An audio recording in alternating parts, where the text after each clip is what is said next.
Islamabad, Hyderabad, Rahim Yar Khan, Multan, Abbottabad, Gujarat, Jhelum, across Pakistan. This is FM 100. FM 100.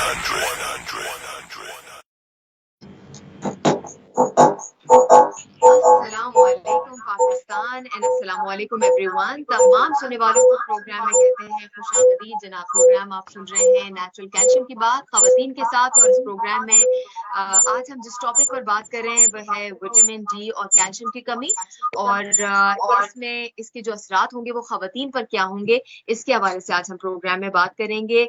Programme आपकी खिदमत में पेश किया जा रहा है and we're going to talk about the most important problem women face in these times.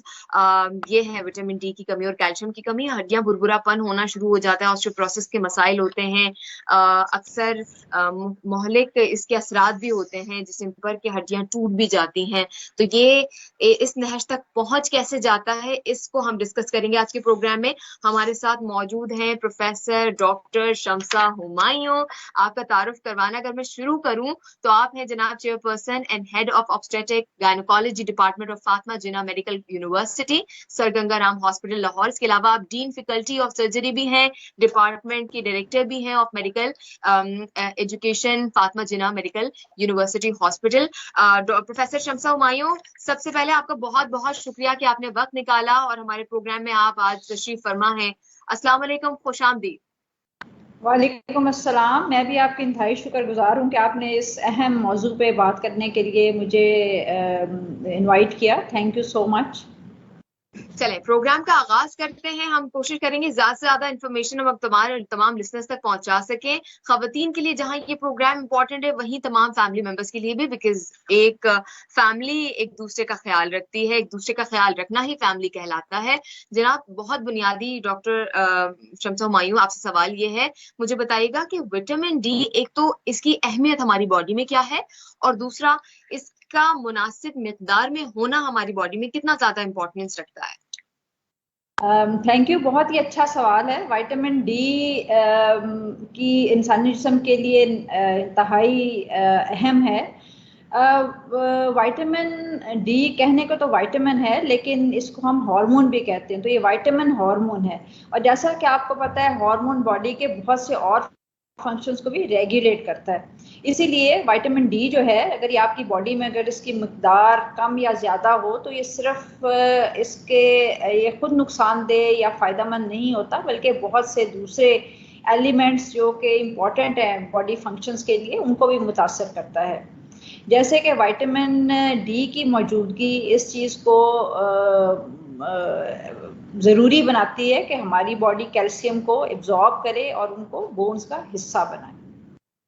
ठीक है, तो हमें इसकी मुनासिब मिकदार क्या होगी, कैसे पता चलेगा? एक आम इंसान को पता कैसे चलेगा, और मुनासिब मिकदार है या नहीं है, या अब कमी होना शुरू हो गई है, ये कैसे इंडिकेशन आएगी हमारे पास? जी, विटामिन एक्चुअली जो विटामिन डी है, मैं थोड़ा सा आपको इसके बारे में आगाही देती जाऊं। विटामिन डी जो है ये फैट सॉल्युबल है, तो कुछ विटामिन ऐसे हैं जो पानी में हल होते हैं, कुछ फैट में हल होते हैं, ये इसको कहते हैं फैट सॉल्युबल। और इसको सनशाइन विटामिन भी कहा जाता है, क्योंकि विटामिन डी जो है, ये आपने सुना होगा कि आप अगर सन एक्सपोजर कम हो तो आपकी बॉडी में विटामिन डी की कमी वाक़या हो जाती है। तो इसका मतलब ये, जब आपके ऊपर सनलाइट या अल्ट्रावायलेट रेज पड़ती हैं, तो इंसान का जो जिल्द है या स्किन है, वहाँ पे इसकी प्रोटेक्शन होती है। दूसरा, आप इसको खुराक से लेते हैं। इसमें जब इसकी कमी होगी तो बहुत सी इलामात आएंगी, जब भी आगे हम जब चलेंगे तो मैं आपको वो भी बताऊंगी। इसको चेक करने का तरीका, एक तो कुछ इलामात हैं और कुछ इसके टेस्ट हैं, वो भी हम बात करेंगे। मिकदार इसकी कितनी होनी चाहिए, मिकदार वेरी करती है एज टू एज, लेकिन डेली इसकी जो रिक्वायरमेंट है 400 to 600 इंटरनेशनल यूनिट्स। डिबेटेबल है एज वाइज, इसको हम डिफरेंट एजेस में डिफरेंट मिकदार तजवीज़ करते हैं। अच्छा, प्रोफेसर शम्सा हुमायूं, अब ये बता दें कि खवातीन में जब विटामिन डी और कैल्शियम की कमी होगी तो उसके उसके असरात क्या होंगे, उसकी बॉडी पर रिजल्ट क्या आएगा, और फिर जैसे अभी आप जिक्र कर रही थी कि इंडिकेशन भी जब रिजल्ट्स आना शुरू होंगे तो पता चलेगा। हाँ जी, देखें ख़वातीन ज़्यादा ससेप्टेबल होती हैं हर डेफिशिएंसी की।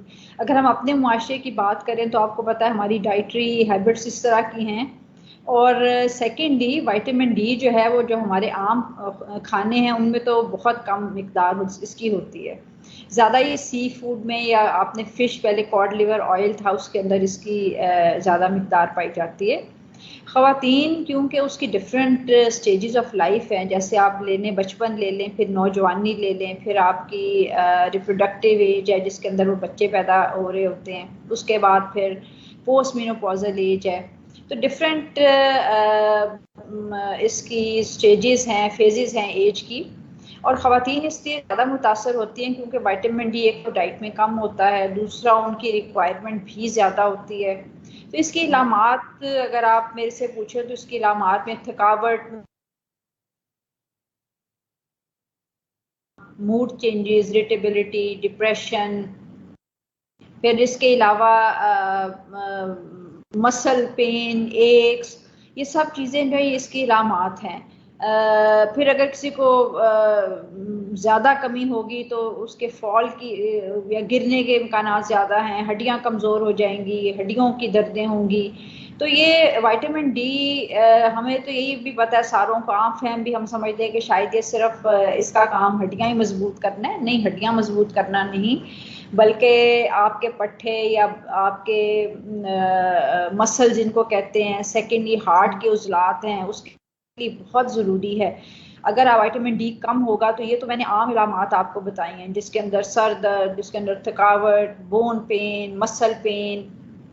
इसके अलावा अगर आपकी शुगर है तो शुगर का कंट्रोल मुतासर हो जाता है। फिर आपके अगर हार्ट का आप ले रहे हैं, दवाई ले रहे हैं, उसकी मिकदार ज़्यादा करनी पड़ जाती है। फिर हार्ट अटैक का इंसिडेंस भी ऐसे विटामिन डी डेफिशिएंट लोगों में ज़्यादा है।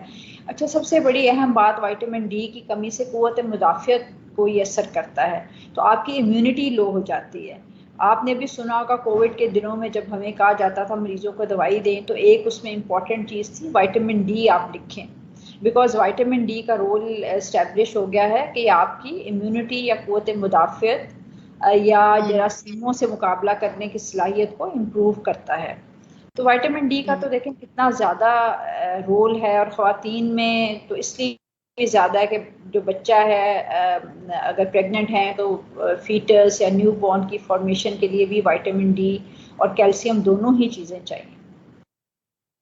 प्रोफेसर शम्सा हुमायूं, जितनी भी चीजें आपने बताई हैं ये सारे असरात हैं, ये नमूदार होंगे, ये रिजल्ट होगा, डैमेज की सूरत में आपके सामने ये तमाम चीजें आएंगी। लेकिन जब ये असरात आएंगी तो हमें पता चलेगा कि विटामिन डी की कमी हमारी बॉडी में हो गई है, या हमें चेक करवाएंगे तो हमें पता चलेगा, वैसे पता नहीं चलेगा।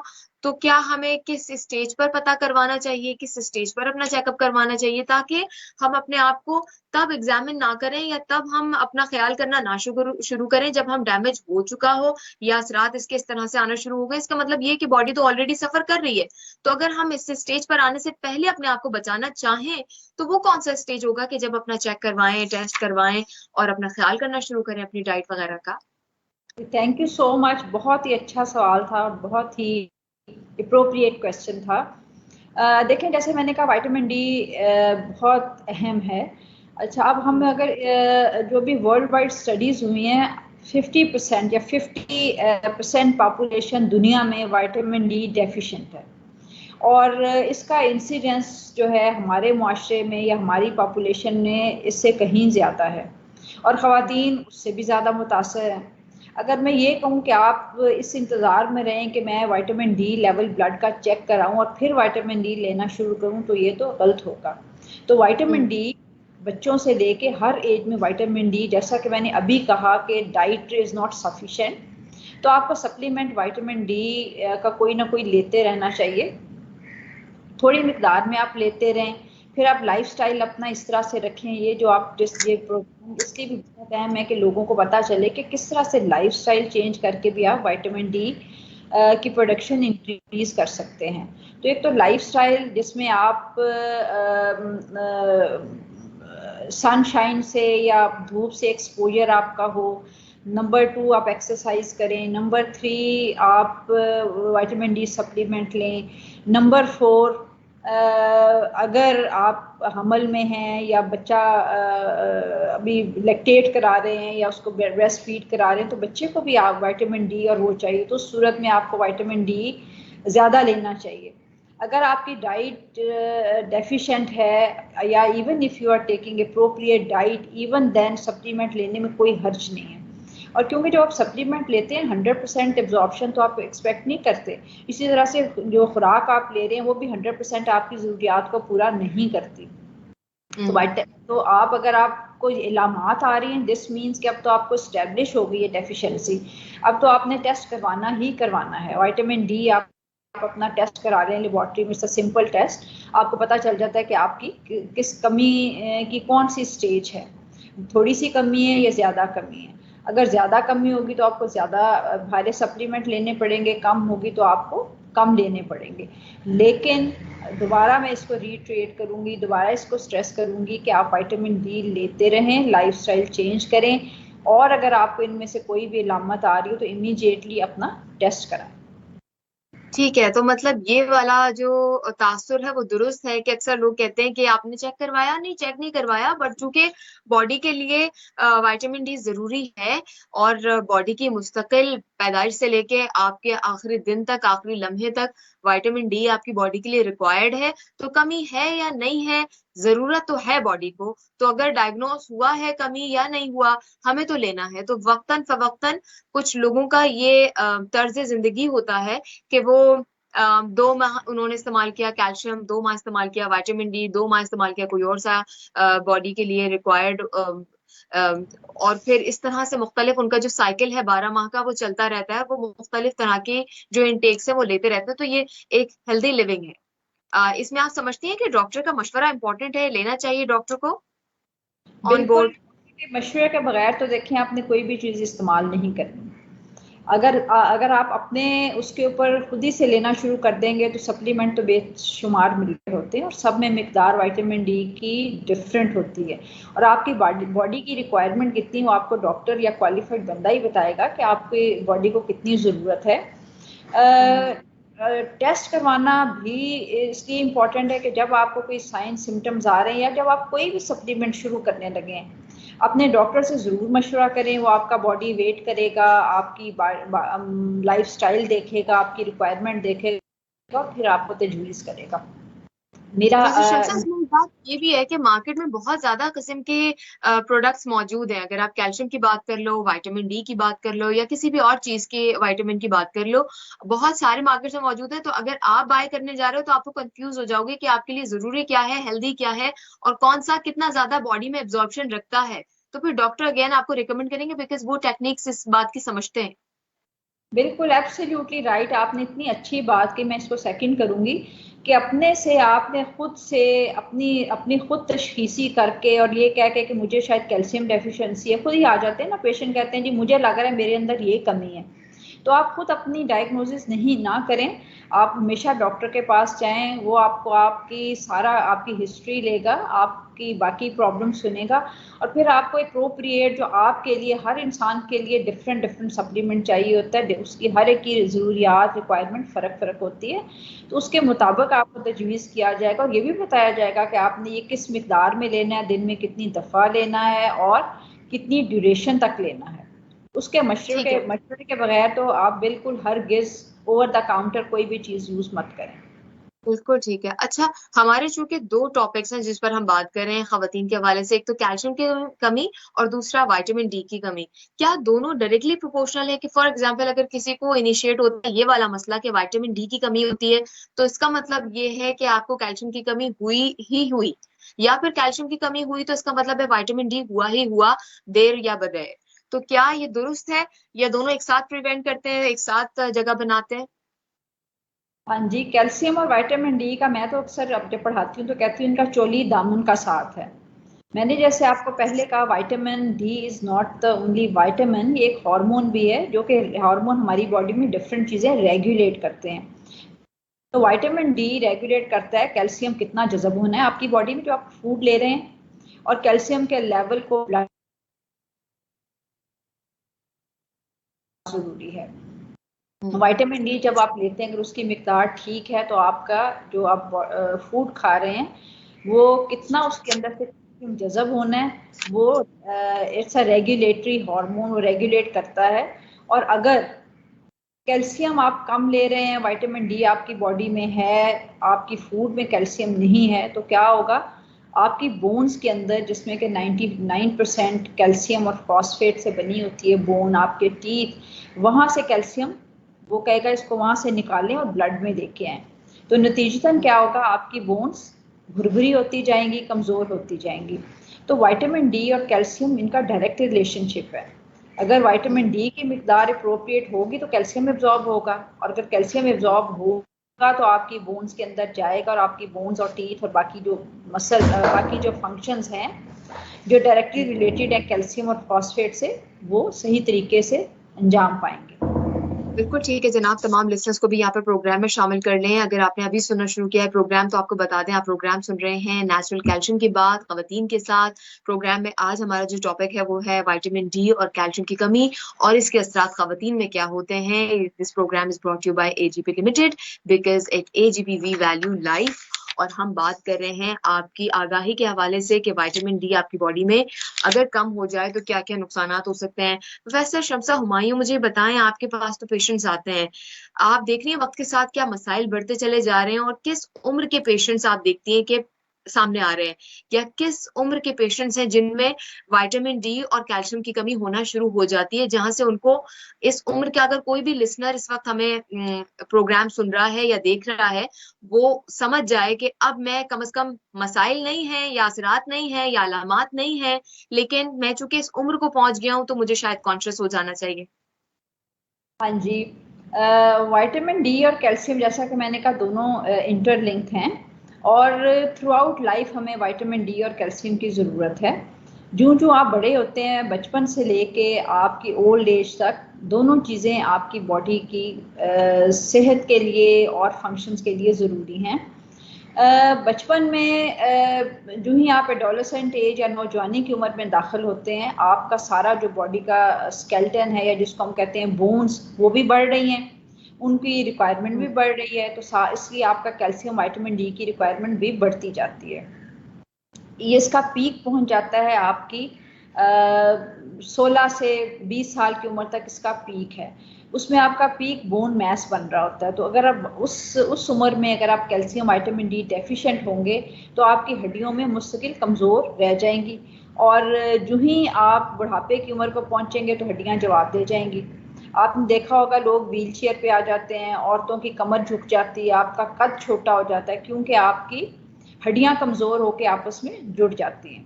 तो बचपन में अगर माँ के पेट में आपका कैल्शियम कम मिल रहा है या पैदा होने के फ़ौरन बाद कैल्शियम विटामिन डी कम मिल रहा है तो बच्चों की बोन डिफॉर्मिटी शुरू हो जाती हैं, बच्चे खड़ा नहीं हो सकते, चल नहीं सकते। फिर जो जो एक्टिविटी बढ़ती जाती है कैल्शियम विटामिन डी की रिक्वायरमेंट बढ़ती जाती है। जैसा कि मैंने कहा कि पीक आपका बोन मैस जो है वो 20 साल की उम्र 25 साल की उम्र तक बन जाता है, उसके बाद आहिस्ता आहिस्ता इसमें डिक्लाइन आता है। इसको मेंटेन रखने के लिए, ताकि ये पीक पे मेंटेन रहे, विटामिन डी और कैल्शियम दोनों की मुनासिब मिकदार बॉडी में होना ज़रूरी है, क्योंकि साथ साथ बोन की रीमॉडलिंग होती रहती है। कुछ बोन झड़ती है तो नई साथ साथ बनती रहती है। अगर कैल्शियम विटामिन डी डेफिशिएंट होगा तो नई बोन नहीं बनेगी और फिर वो ग्रेजुअली वीक होना शुरू हो जाएगी। तो आपको स्पेशली मेरा सबको सुनने वालों को मेरी ये मशवरा भी समझ लें, मेरी ये रिक्वेस्ट भी समझ लें कि आपके बढ़ते हुए बच्चे जो हैं उनका एक तो लाइफस्टाइल बहुत अच्छा होना चाहिए। They should do exercise, plus diet के अंदर जैसे आजकल फैशन हो गया जी, हम तो दूध नहीं पीते, हम तो डेयरी प्रोडक्ट्स नहीं खाते, because dairy products are rich source, जिसमें चीज़ है, जिसमें दूध है, जिसमें ग्रीन लीफी वेजिटेबल्स हैं, ये लेनी बेहद ज़रूरी है। तो किस्सा इसको अगर मैं सम अप करूं तो balance diet in every age is important for the vitamin D और कैल्शियम। और अगर आपके कोई भी चीज़ डेफिशिएंट है, अगर आप अगर बहुत ज़्यादा खा रहे हैं, अगर आप बोतलें पी रहे हैं, ये सारे इसको हम कहते हैं कैल्शियम रॉबर्स। ये कैल्शियम आपकी खुराक में से चुरा लेते हैं। तो आपकी डाइट में ये चीज़ें इम्पॉर्टेंट हैं थ्रू आउट योर लाइफ। और जो ही आप 50 साल की उम्र को पहुंचते हैं तब आपकी हड्डियां कमज़ोर, अगर पहले से कमज़ोर हैं तो मज़ीद कमज़ोर हो जाएंगी, फिर गिरने का ख़तरा है, फ्रैक्चर्स का ख़तरा है। तो डाइट आपका लाइफस्टाइल, एक्सरसाइज प्लस, क्योंकि मैंने जैसे कहा कि may be your diet may be not sufficient, जो कि रिक्वायरमेंट को करे। अगर आप अच्छी डाइट ले रहे हैं फिर तो सप्लीमेंट की आपको ज़रूरत नहीं है। लेकिन अगर आपकी शुरू से ही डाइट अच्छी नहीं है या आप में मोटापा है, मोटापा भी विटामिन डी बनाने में एक नेगेटिव फैक्टर है। मोटे लोगों में विटामिन डी स्किन से प्रोटेक्शन कम होती है। तो उस स्टेज के ऊपर आपको 7 सप्लीमेंट जरूर लेना चाहिए। बिल्कुल ठीक है। और जैसे प्रोफेसर शम्सा फरमा रही थी कि अक्सर तो ऐसा होता है कि आपको सडन किसी एक्सीडेंट की सूरत में कोई फ्रैक्चर हो गया है या कोई गिर गया है तो फ्रैक्चर हो गया है, हड्डी टूट गई है। एक तो ये तरीकेकार होता है जिसमें आपको अचानक से पता चलता है कि ये डैमेज हो रहा था। अगर आप इतनी लापरवाही कर रहे थे और आप अपना ख्याल नहीं कर रहे थे, अपनी जो डॉक्टर शम्सा ने बताया है कि जो सारी लाइफस्टाइल मॉडिफिकेशन के हवाले से जरूरी चीजें हैं वो आपको करनी चाहिए, एक्सरसाइज वगैरह वो नहीं कर रहे थे और आपका सडन डैमेज हो गया, एक तो ये तरीकेकार है इसका रिजल्ट आने का। दूसरा ये भी है कि अक्सर लोग, प्रोफेसर शम्सा, जो बैठे हुए होते हैं, जिनका बैठने का काम है, उनकी कमर आहिस्ता आहिस्ता गोल हो जाती है। यकीनन उनमें भी, क्योंकि बताया जाता है, हम तो हमेशा से ये सुनते हैं कि बच्चा छोटा होता है तो वो उसकी हड्डियां जिस तरह से शेप हो जाएं। बच्चे का सर बनाना है, बच्चे के जिस्म के आज़ा कोई ऐसा ना हो कि आपका फोल्ड हो रहा हो, कमजोर होती है बच्चे की हड्डियां, बताया जाता है। बहुत एहतियात से गोद में लिया जाता है। लेकिन अब जवान होने के बाद भी अगर आहिस्ता आहिस्ता आपकी हड्डियां गोल हो रही है, इसका मतलब ये कि उनके अंदर गुंजाइश मौजूद है कि वो अपनी अभी भी शेप हासिल कर सकें। तो यकीनन वो तमाम लोग जिनका खड़े होने का काम है, क्योंकि अक्सर लोगों को तकलीफ होती है अपने पैरों में, एड़ियों में तकलीफ होती है, घुटनों में तकलीफ होती है। आपने असरात बताए थे तो उनमें भी आप जिक्र कर रही थी कि अक्सर जो लोगों को ऐंठन होती है पैरों में, कमजोरी की वजह से होती है विटामिन डी की। तो जिन लोगों का स्पेसिफिकली हड्डियों ही का इस्तेमाल का काम है और हर ही काम आपके बॉडी की मूवमेंट से हो रहा होता है, तो आप किसी भी तरीके से, किसी भी प्रोफेशन में रहते हुए या जिंदगी के किसी भी स्टेज पर इसको इग्नोर तो नहीं कर सकते। नहीं, बिल्कुल बहुत अच्छी आपने बात कही। देखें, जो हमारा सीडेंटरी लाइफस्टाइल हो गया जिसमें हम कंप्यूटर के आगे बैठे रहते हैं या मोबाइल पकड़ के या टीवी के आगे बैठे रहते हैं, आपके मसल्स और आपकी बोन्स तभी बनेगी, मजबूत होंगी जब आप उनको इस्तेमाल करेंगे। आप किसी भी चीज़ को रख छोड़ें, इस्तेमाल ना करें तो आहिस्ता आहिस्ता वो अपना ताकत उसमें कम होती जाती है। तो इसके लिए इंतहाई ज़रूरी है कि आप कैल्शियम विटामिन डी लें। वो आपकी बॉडी में, आप बेशक उसको लेते रहें, लेकिन अगर आप जहां उसकी ज़रूरत है उन चीज़ों को इस्तेमाल नहीं करेंगे तो इनकॉर्पोरेट या आपके जिस्म का हिस्सा नहीं बनते। इनको जिस्म का हिस्सा बनाने के लिए आपको मसल्स, इसलिए कहते हैं एक्सरसाइज बेहद ज़रूरी है। जितनी आप एक्सरसाइज करेंगे उतनी ही आपकी हड्डियाँ और आपके मसल मजबूत होंगे। आप विटामिन डी और कैल्शियम ले लें और फिर अपने मसल्स और बॉडी को इस्तेमाल ना करें तो भी उसका कोई फायदा नहीं है। उसके लिए आपका भूलना बेहद जरूरी है। अच्छा हो गया कि दोनों टॉपिक्स हमारे आज के प्रोग्राम में इंटरलिंक्ड भी हैं, तो हम उनको दोनों को डिस्कस भी कर रहे हैं। डॉक्टर शम्सा, मुझे बताएं कि कैल्शियम और विटामिन डी दोनों का इंटेक कहाँ से हम हासिल कर सकते हैं? अभी तक हमने इसकी रोशनी, इस टॉपिक पर रोशनी डाली है कि कितना ज्यादा इंपॉर्टेंट है और कितना ज्यादा नुकसान हो सकता है अगर आप ख्याल ना करें। लिसनर्स ये जानना चाहते हैं कि अब इंटेक हम ले कहाँ से, किन चीजों में? बिल्कुल, बहुत अच्छा सवाल है। एक तो नेचुरल सोर्स है जिसको हम खुराक कहते हैं, दूसरा है सिंथेटिक जो कि हम सप्लीमेंट्स कहते हैं। नेचुरल सोर्स सबसे इम्पॉर्टेंट है क्योंकि अल्लाह ताला ने हमारे ये जो खाने पीने की नेमतें दी हैं उनके अंदर वो सब चीज़ें डाल दी हैं जो हमारे जिस्म के लिए काम करने के लिए ज़रूरी हैं। अब हमारा डाइटरी सिलेक्शन इतनी बुरी हो जाती है कि हम बहुत सारी चीज़ें अपनी डाइट में से निकाल ही देते हैं, या हम एक चीज़ लेते हैं और उसके साथ वो चीज़ें खाते हैं कि वो एक दूसरे के असर को कट कर देती हैं। मैं कैल्शियम का अगर सबसे पहले बात कर लेती हूँ, कैल्शियम के लिए जितनी भी सफ़ेद चीज़ें हैं उन सब में कैल्शियम है। अब सफ़ेद चीज़ें दूध से शुरू होती हैं, दूध ले लें, चीज़ ले लें, दही ले लें, मक्खन ले लें, ये सब, इन सब में जितनी वाइट चीज़ें, इसमें रिच सोर्स ऑफ कैल्शियम है। फिर ग्रीन लीफी वेजिटेबल्स हैं, जैसे ब्रोकली है, स्पिनच है, इन सब में भी कैल्शियम पाया जाता है। विटामिन डी, जैसे मैंने कहा, विटामिन डी के सोर्सेज थोड़े से कम हैं, लेकिन बीफ में या रेड मीट में विटामिन डी है। फिर fish is a rich source जिसके अंदर विटामिन डी पाया जाता है। उसके बाद कलेजी जैसे है। सब्जियों में थोड़ी विटामिन डी उस तरह से नहीं है जैसे कि कैल्शियम पाई जाती है, लेकिन ये विटामिन डी के नेचुरल सोर्सेज हैं। फिर आपके सिंथेटिक आ जाते हैं। सिंथेटिक में डिफरेंट आपके सप्लीमेंट्स हैं, और उन सप्लीमेंट्स में फिर आपने डॉक्टर की एडवाइस से देखना होता है कि आपके लिए क्या सूटेबल है और क्या सूटेबल नहीं है। बिल्कुल ठीक है। और अभी थोड़ा सा आप लाइफस्टाइल का भी जिक्र कर रही थी। हमारा तो लाइफस्टाइल ऐसा है, अब घर ऐसे बन गए, पहले तो सहन हुआ करते थे, छतें हुआ करती थी, बालकनीज हुआ करती थी। अब चूंकि घर पैक्ड हैं और अंदर बस एसी में आप मुस्तकिल बैठे होते हो, तो एक जो यंग शख्स है उसके लिए तो वो डैमेजिंग है ही। एक बूढ़ा शख्स, उसके लिए कितना ज्यादा डैमेजिंग है। तो यहाँ पर मैं बात करने लगी हूँ सूरज की रोशनी की हवाले से। अक्सर लोग कहते हैं हम सन बाथ ले रहे हैं, विटामिन डी ले रहे हैं भाई। तो एक तो अगर विटामिन डी ही नेचुरल सोर्स भी है, विटामिन डी सोर्स है, मतलब सॉरी सूरज सोर्स है विटामिन डी का, तो कितनी देर फिर सन बाथिंग लेनी चाहिए? ऐसा ना हो कि बैठे बैठे बर्न ही हो जाए। जी बिल्कुल, बड़ा अच्छा आपने भी सवाल किया। देखिए, विटामिन डी, हमारी स्किन है, हमें डार्क स्किन, जो डार्क स्किन के अंदर ज़्यादा देर सूरज का एक्सपोजर चाहिए होता है विटामिन डी प्रोड्यूस करने के लिए। और इतना आजकल इतना सूरज के अंदर आप बैठ नहीं सकते। दूसरी बात, जैसे आपने कहा, घर छोटे छोटे हैं, सहन भी नहीं है। तीसरी बात ये है कि सन एक्सपोजर से विटामिन डी बहुत अच्छा है। सनशाइन जिन इलाकों में है, वहाँ के लोग तो उनमें तो हमें से ये साबित होना चाहिए कि उनमें विटामिन डी डेफिशिएंसी नहीं होनी चाहिए। लेकिन आप देखें कि अभी थोड़ी सर्दियां शुरू होंगी तो हर तरफ स्मॉग आ जाएगा, सूरज की रोशनी ज़मीन पे पहुंचनी ख़त्म हो जाएगी, और गर्मियों में इतनी ज़्यादा हीट होती है कि आप अपने आप को एक्सपोज नहीं कर सकते। फिर थर्डली, जब आप सूरज में बाहर निकलते हैं तो आप क्या करते हैं, सनस्क्रीन लगा के बैठ जाते हैं या सन ब्लॉक लगा लेते हैं। सो आप हर वो काम करते हैं, या बड़ी सी औरतों में तो बड़ी सी चादरें पहन लेंगे, बुरके पहन लेंगे।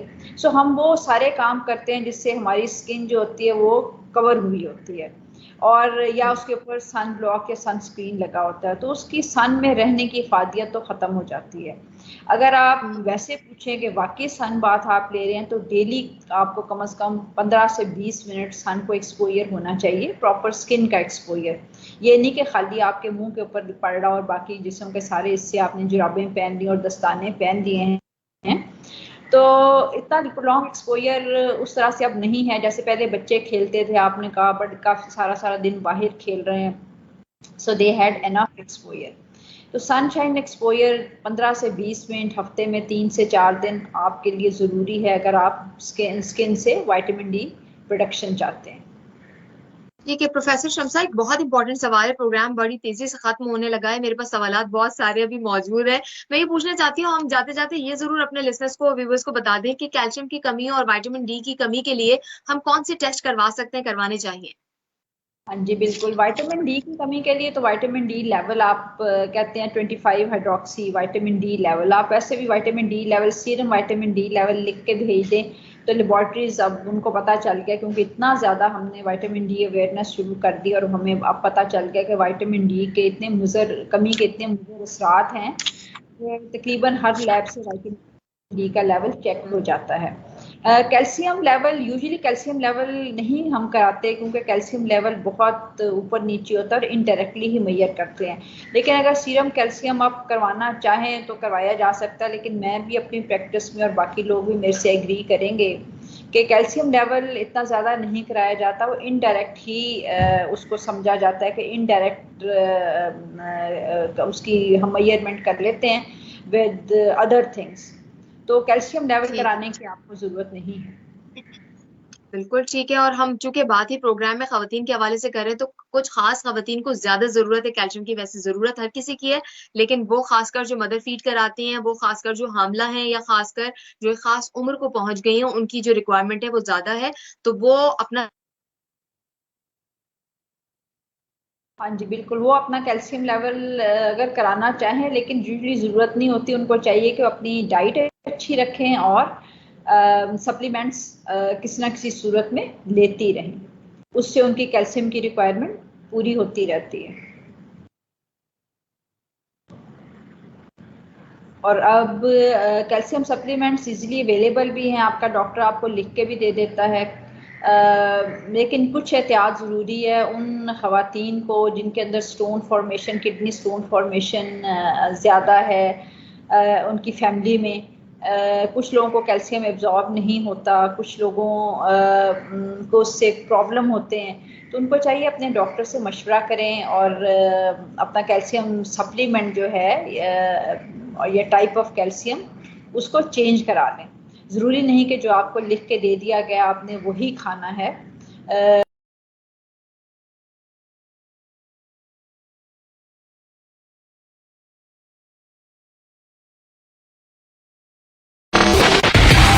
Karachi, Lahore, Islamabad, Hyderabad, Rahim Yar Khan, Multan, Abbottabad, Gujarat, Jhelum, across Pakistan. This is FM 100. FM 100.